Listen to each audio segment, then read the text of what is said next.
नमस्कार, मैं अशोक कुमार पांडे और स्वागत है आपका टीसीएच पर। हाजिर हूं मिडिल ईस्ट की सारी अपडेट्स लेकर। मुहर्रम का महीना चल रहा है और ईरान के अंदर जो शिया कल्चर का देश है, मुहर्रम का महीना बेहद इंपॉर्टेंट है। हुसैन की शहादत को याद किया जाता है। पूरा ईरान इस समय काले कपड़ों में आपको दिखेगा और हर जगह मातम का माहौल दिखेगा।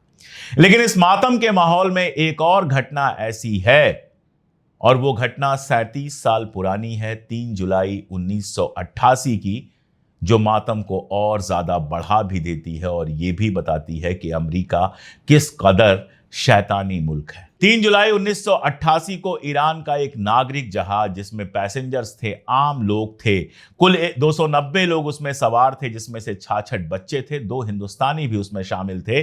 वो लौट रहा था और स्ट्रेट ऑफ होर्मुज के ऊपर था, समंदर के ऊपर था। अचानक अमेरिका ने अपने बेस से उस पर मिसाइल बरसाई और 290 लोग एक क्षण में मारे गए।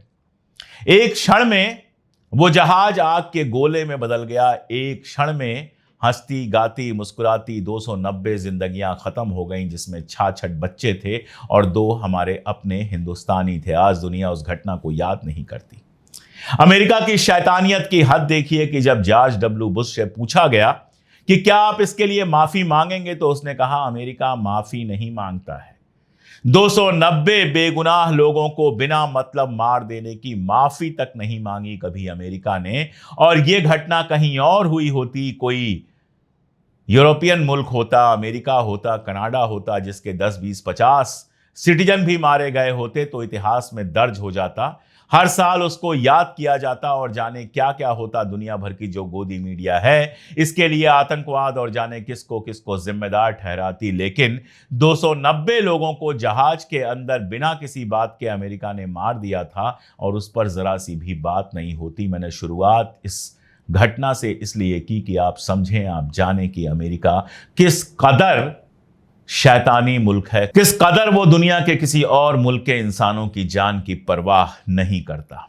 इसीलिए जब ट्रंप बार बार कह रहा है कि हमास के साथ बस समझौता होने ही वाला है, हमास को जब वो कह रहा है कि 24 घंटे के अंदर आप रिस्पांस दो, खबरें ये भी आई हैं कि हमास इस बार जो समझौते की शर्तें हैं जो कतर ने पेश किया है उससे काफी हद तक सहमत है, तो भी अमेरिका के ऊपर भरोसा करने की हिम्मत नहीं पड़ रही, अमेरिका के ऊपर भरोसा करने का मन नहीं कर रहा।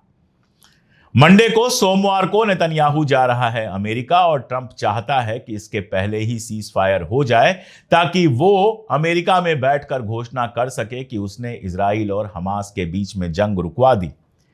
और इन सब के बीच केवल पिछले 48 घंटों में 48 आवर्स में 300 फलस्तीनियों को, गजा के 300 लोगों को, बेगुनाहों को बिना मतलब मार दिया गया है, जिस पर अमेरिका एक लफ्ज नहीं बोलेगा। एक घटना, एक वाकया मैं आपको बताता हूं। आप जानते हैं वहां पर इमदाद बांटने की जिम्मेदारी अमेरिका ने अपने सर पे ली थी और जब से अमेरिका इजराइल मिलकर इमदाद बांट रहे हैं तब से इमदाद कम बंट रही है, मौत ज्यादा बंट रही है। इसी इमदाद को बांटने के लिए कुछ अमेरिकी कॉन्ट्रैक्टर्स गए थे। दुनिया में हर जगह 2 तरह के लोग होते हैं।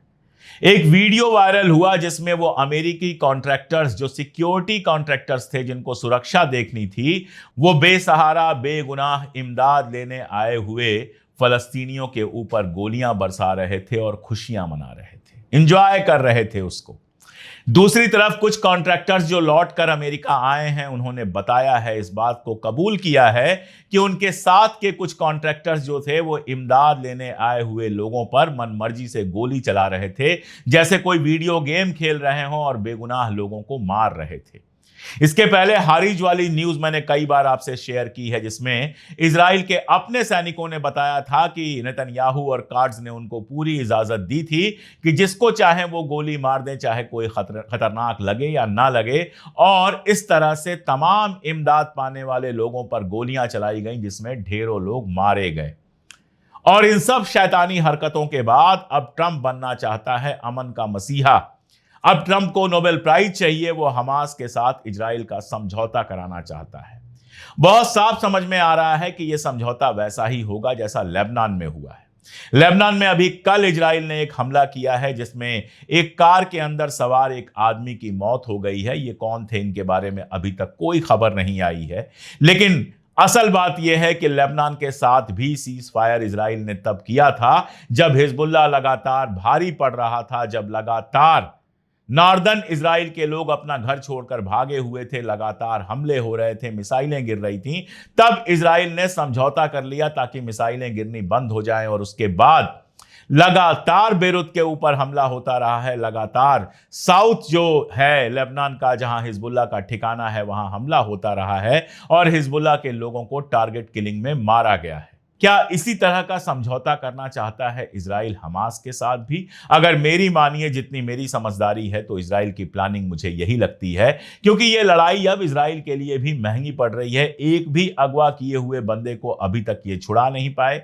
लगातार इजराइल के सैनिक वहां पर मारे जा रहे हैं और अब भी हमास का वहां पर काफी मजबूत है संगठन, जिसके चलते पूरे इलाके पर कब्जा करने का जो सपना था, वो सपना पूरा होता हुआ नजर नहीं आ रहा। इजराइल इस सीज फायर के साथ क्या क्या खेल खेल रहा है, इसको समझने के लिए एक खबर आप देख सकते हैं जो वाईनेट न्यूज में छपी है। ये वाईनेट न्यूज जो है एक ज़ायनिस्ट अखबार है जो इजराइल से निकलता है। यह खबर बता रही है कि एंटी हमास एक विंग खड़ा किया जा रहा है, जिसमें खास तौर पर फतेह के लोग हैं। फतेह आप जानते हैं पैलेस्टीनियन अथॉरिटी का है। पैलेस्टीनियन अथॉरिटी यानी जो बात तो फलस्तीन की करती है, दुनिया भर से चंदा फलस्तीन के नाम पर वसूलती है, लेकिन उस चंदे का एक पैसा गजा के पास नहीं पहुंचता, जो अमेरिका और इजराइल के इशारे के बिना कोई काम नहीं करती है। अब्बास के बयान आप देखते रहते हैं, वो लगातार हमास के खिलाफ और बाकी तंजीमों के खिलाफ बयान देते रहते हैं। तो उनकी तंजीम है फतेह। फतेह का जो इतिहास है वो बहुत शानदार है, फलस्तीन की आज़ादी के लिए लड़ने का इतिहास है। लेकिन पिछले लंबे वक्त में फतेह बाहर किया गया है। फतेह को वो इज्जत हासिल नहीं है फलस्तीन के लोगों में जो कभी हासिल हुआ करती थी। यासर अराफात के मरने के बाद वो जो पूरा ऑर्गेनाइजेशन है वो धीरे धीरे अमेरिका के करीब जाता चला गया है, इजराइल के तहत काम करने लगा है, वेस्ट बैंक में वो एक्टिव है। तो फतेह को खबर यह है कि इजराइल पैसे भी दे रहा है और हथियार भी दे रहा है। यानी हमास के आतंकवाद को आप आतंकवाद कहकर चिल्लाएंगे, लेकिन फतेह को आप पालेंगे, फतेह को आप हथियार देंगे कि वो हमास को खत्म कर सके। और अगर ऐसा करने में फतेह कामयाब हो गया और कल आपके खिलाफ लड़ाई में आ गया, तो फिर से फतेह को आप आतंकवादी संगठन घोषित कर देंगे और उसके खिलाफ ऐसे ही लड़ाई लड़ने लगेंगे। ये खेल खेला है इजराइल ने। लगातार किसी जमाने में हमास को बढ़ाने की कोशिश की है फतेह की कीमत पर, और अब हमास की कीमत पर फतेह को बढ़ाने की कोशिश की जा रही है। कहा यह जा रहा है कि गजा के अंदर, फलस्तीन के अंदर कुछ कबीले ऐसे हैं जो हमास से खुश नहीं हैं, उनकी मदद लेकर फतेह को आगे बढ़ाया जा रहा है। और यह तब किया जा रहा है जब पहले ही यासर अबू शहाब नाम के एक्स आईएस आतंकवादी को इजराइल मदद कर रहा है। अभी हाल में हमास ने यासर को अल्टीमेटम दिया है कि अगर वो अपनी हरकतें जारी रखेगा तो उसको मार दिया जाएगा। यासर आईएस का एक्स मिलिटेंट है और इजराइल उसको वैसे ही पैसे और मदद दे रहा है जैसे उसने सीरिया में जोलानी को दिया है। तो ये आतंकवाद के खिलाफ लड़ने की बात करते हैं, लेकिन ये उन आतंकवादी संगठनों को लगातार पैसा देते हैं जिनसे इनका जो स्वार्थ है वो पूरा हो सके। और इन सब के बीच बात हो रही है सीज फायर की, और कहा यह जा रहा है कि हमास काफी हद तक तैयार है। उम्मीद यह है कि कुछ घंटों में हमास जो है वो अपना बयान जारी करेगा और यह बहुत मुमकिन है कि वो सीज फायर को मान ले। सवाल यह है कि इस सीज फायर को वो मान क्यों रहा है? अगर वो तैयार है तो क्यों तैयार हो सकता है? एक ही वजह हो सकती है, अकेला पड़ा हुआ है हमास, इसमें कोई दो राय नहीं है। कहीं से कोई मदद उसको नहीं मिल रही है। लड़ाई वो लगातार लड़ रहा है, इजराइल को नुकसान भी पहुंचा रहा है, लेकिन हकीकत यह है कि गजा के अंदर जिस तरह से खाने की चीज़ों की, दवाइयों की, बाकी सारी चीज़ों की कमी हो गई है, लोग पूरी तरह से इमदाद पर डिपेंडेंट हो गए हैं, उसमें लोगों को मारना बहुत आसान है और रोज़ फ़लस्तीनी मारे जा रहे हैं। ये किसी भी उस आदमी के लिए दर्द का सबब हो सकता है जिनके सीने में फ़लस्तीन धड़कता है।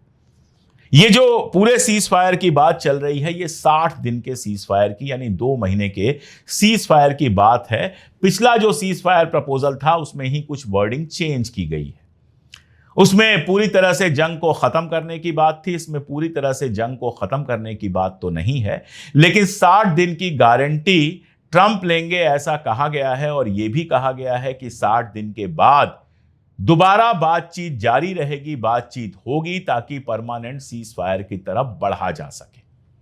तो 60 दिन कम से कम गजा के लोगों को रेस्पाइट मिल जाए, बम ना बरसें, लोग ना मरें, इसलिए हमास ने शायद ये शर्त मानी हो। हालांकि ये सवाल तो है ही कि ट्रंप की गारंटी पर कितना भरोसा किया जा सकता है। लेबनान में भी गारंटी तो अमेरिका ने ही दी थी, कितना भरोसा किया जा सकता है आप देख रहे हैं। लेबनान के अंदर अब अमेरिका लगातार इस बात पर जोर बना रहा है कि हिजबुल्लाह को डिसआर्म किया जाए, उसके हथियार छीन लिए जाए। लेबनान के अंदर भी कई सारे जो इंपॉर्टेंट लीडर्स हैं, जो हिजबुल्लाह के विरोधी हैं, वो भी इस बात पर जोर दे रहे हैं कि हिजबुल्लाह के हथियार छीन लिए जाए।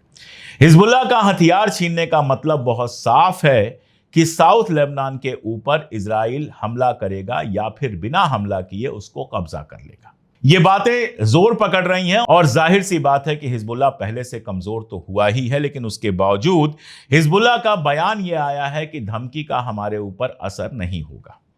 फर्ज कीजिए ये प्रोसेस शुरू होता है जिसमें हिजबुल्लाह को डिसआर्म करने की कोशिश की जाती है, तो क्या हिजबुल्लाह बिना लड़े अपने हथियार रख देगा? मुझे नहीं लगता कि हिजबुल्लाह बिना लड़े अपने हथियार रखेगा। इस पूरे प्रोसेस का मतलब है कि इजराइल और हिजबुल्लाह के बीच में आपको एक और जंग देखने को मिलेगी। साउथ लेबनान से लेबनान की जो आर्मी है उसने लगभग अपना कब्जा हटा दिया है, वो वहां से लगभग हट गई है। ऐसे में अगर लड़ाई होती है तो सीधी लड़ाई हिजबुल्लाह और इजराइल के बीच होगी और हिजबुल्लाह और लेबनान में जो इजराइल के समर्थक हैं उनके बीच में भी गोलियां निश्चित तौर पे चलेंगी, यानी लेबनान एक बार फिर से डिस्टर्ब होगा। अब इस लड़ाई का अंजाम क्या होगा? इस लड़ाई में ईरान किस तरफ खड़ा होगा, इस लड़ाई में रशिया किस तरफ खड़ा होगा, चाइना किस तरफ खड़ा होगा, ये सारी चीजें देखनी होंगी। लेकिन एक लड़ाई अगर खत्म होने की प्लानिंग होगी तो यकीन जानिए कि तुरंत नेतन्याहू दूसरी लड़ाई प्लान कर लेगा और यह लड़ाई फिलहाल या तो ईरान से हो सकती थी या फिर लेबनान से हो सकती है। ईरान से 12 रोजा लड़ाई हो चुकी है और तुरंत बिना अमेरिका की मदद के इजराइल हमला नहीं करेगा। हमला कब ईरान पे हो सकता है, इस बात को समझना चाहिए और ईरान इस बात को अच्छी तरह से समझता है। ईरान के ऊपर लगातार प्रेशर बनाया जा रहा है कि आईएईए को वो फिर से अलाउ करे अपने यहां इंस्पेक्शन कराने के लिए। आईएईए के बारे में ईरान ने बहुत साफ कर दिया है कि इसमें MI6 के जासूस हैं, MI6 मतलब ब्रिटेन के जासूस हैं और मोसाद के जासूस हैं। तो वो आता है, इंस्पेक्शन करता है, लेकिन यहां की सारी खबरें वो इजराइल पहुंचाता है। इसलिए बाकायदा कानून बनाकर वहां की संसद ने यह बात पास कर दी कि किसी भी हालत में आईएईए को यहां आना अलाउ नहीं किया जाएगा। नंबर 1। नंबर 2, वो एनपीटी का मेंबर है। एनपीटी उन देशों का ऑर्गेनाइजेशन है जिन्होंने ये वादा किया है कि एटॉमिक बम नहीं बनाएंगे। तो वो ये नहीं कह रहा है कि हम एटॉमिक बम बनाने जा रहे हैं। उसका कहना है कि एनपीटी को लेकर तो हम नॉन प्रोलिफरेशन ट्रीटी जो है उसको लेकर तो हम पूरी तरह से कमिटेड हैं, हम बम तो नहीं बनाएंगे, लेकिन आईएईए की मीटिंग में कहीं नहीं जाएंगे, किसी तौर पर नहीं जाएंगे, उनको अपने यहां आने भी नहीं देंगे। इन सब के बीच एक बयान आया है। बयान क्या कहेंगे, खबर आई है एक्सियोस से। बराक डेविड ने यह खबर दी है कि ओस्लो में इसी हफ्ते अमेरिका और ईरान की बातचीत दोबारा शुरू होने वाली है। ईरान लगातार यह बात कहता रहा है कि हम तब तक यह बातचीत नहीं करेंगे जब तक अमेरिका यह वादा नहीं करता है कि वो दूसरा हमला नहीं करेगा और बातचीत यानी डिप्लोमेसी के लिए कमिटेड रहेगा। अब यह बातचीत अगर सच में होती है, जो ओस्लो में होने की बात बराक कर रहा है, तो यह बहुत मजेदार होगा और इसका मतलब यह होगा कि डिप्लोमेसी के रास्ते पर दोनों मुल्क आगे बढ़ेंगे। ट्रंप की लगातार जिद है कि यूरेनियम एनरिचमेंट को खत्म किया जाए और ईरान का लगातार कहना है कि यूरेनियम एनरिचमेंट हम बिल्कुल भी खत्म नहीं करेंगे। ये बाहर की बातें हैं, अंदर से क्या बातें हो रही हैं हम नहीं जानते हैं। अगर अमेरिका ईरान में कोई समझौता वाकई हो जाता है तब तो ठीक है, अगर नहीं समझौता होता है तो आप इस बात को नोट करके रख लीजिए कि इसी साल में दोबारा आपको एक और लड़ाई ईरान, अमेरिका और इजराइल के बीच होगी। अरब देशों के बारे में कोई कमेंट मैं नहीं करना चाहता, बस आपको यह खबर बता देना चाहता हूं कि जो 12 रोजा लड़ाई हुई है उसमें सऊदी अरबिया ने सीधे सीधे तो इजराइल की मजम्मत की है, लेकिन वहां जो थार्ड सिस्टम लगा हुआ है जिसके बारे में दावा किया जाता है कि मक्का मदीना को किसी खतरे से बचाने के लिए थार्ड लगा हुआ है, उस थार्ड का इस्तेमाल किया गया इजराइल की तरफ जा रही ईरानी मिसाइलों और ड्रोन्स को इंटरसेप्ट करने में। यानी सऊदी अरबिया ने भी मदद की है इस जंग में इजराइल की। तो आगे अगर ये जंग होती है तो आलमी जंग हो ना हो, लेकिन कम से कम मिडिल ईस्ट में ये एक बड़ी जंग में बदल सकती है और फिर ये लड़ाई छोटी लड़ाई नहीं होगी, एक लंबी लड़ाई के लिए ईरान पूरी तरह से तैयार है और वो तैयारी कर रहा है। छोटी लड़ाई हमेशा इजराइल के फेवर में जाएगी, बड़ी लड़ाई हमेशा ईरान के फेवर में जाएगी। ईरान हमेशा चाहेगा कि वो बड़ी लड़ाई लड़े ताकि इजराइल को इस तरह से तबाह कर सके कि उसके लिए खड़ा होना मुश्किल है। इसलिए मिडिल ईस्ट से जंग के बादल छट गए हैं, ये बात तो बिल्कुल भी नहीं है। ये जंग हो सकती है, कभी भी हो सकती है। लेबनान में शुरू हो सकती है, ईरान में शुरू हो सकती है और गजा में फिर से कभी भी शुरू हो सकता है इजराइल का शैतानी अभियान। लेकिन फिलहाल यह लग रहा है कि सीजफायर हो सकता है हो जाए। यह संभव है कि सोमवार मंगलवार को ट्रंप यह घोषणा कर दे कि सीजफायर हो गया है और 60 दिनों तक गजा के अंदर रिहेबिलिएशन, मदद वगैरह का मामला शुरू हो जाए। इसमें जो शर्तें रखी गई हैं उसमें अगर एक्सचेंज की बात करें तो पहले दिन 8 जिंदा लोगों को वापस करेगा हमास, 7वें दिन 5 बॉडीज देगा, लाशें देगा, 30वें दिन 5 लाशें देगा, 50वें दिन 2 जिंदा लोगों को देगा और 60वें दिन जो बची हुई 8 बॉडीज हैं वो 8 बॉडीज इजराइल को दे देगा। बदले में इजराइल भी फलस्तीनियों को रिहा करेगा।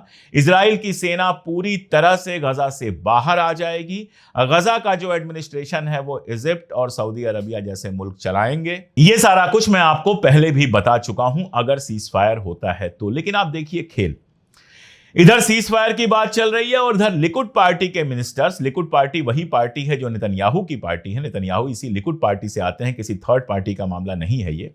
लिकुड पार्टी ये डिमांड कर रही है कि किसी भी तरह से इसी हफ्ते में यानी सीजफायर के साथ साथ वेस्ट बैंक को अनेक्स कर लिया जाए, यानी वेस्ट बैंक को पूरी तरह से हिस्सा बना लिया जाए इजराइल का। ये क्या है? ये बेसिकली इजराइल के अंदर जंग के माहौल को भड़काए रखने की कोशिश है, क्योंकि जब तक ये माहौल भड़का रहेगा नेतन्याहू की कुर्सी पर कोई खतरा नहीं आएगा।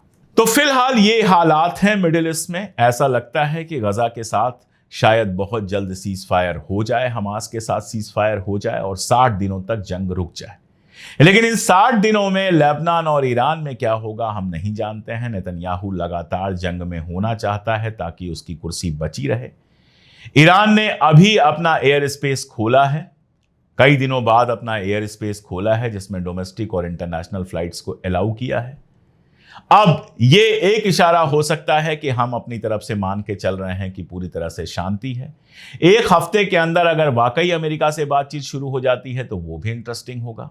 वेस्ट लगातार दबाव बना रहा है आईएईए पर बातचीत करने का। ईरान ये कह रहा है कि पहले आप अमेरिका और इजराइल को अग्रेसर मानिए कि उन्होंने हमारे ऊपर हमला किया है, फिर हम आगे कोई बात करेंगे।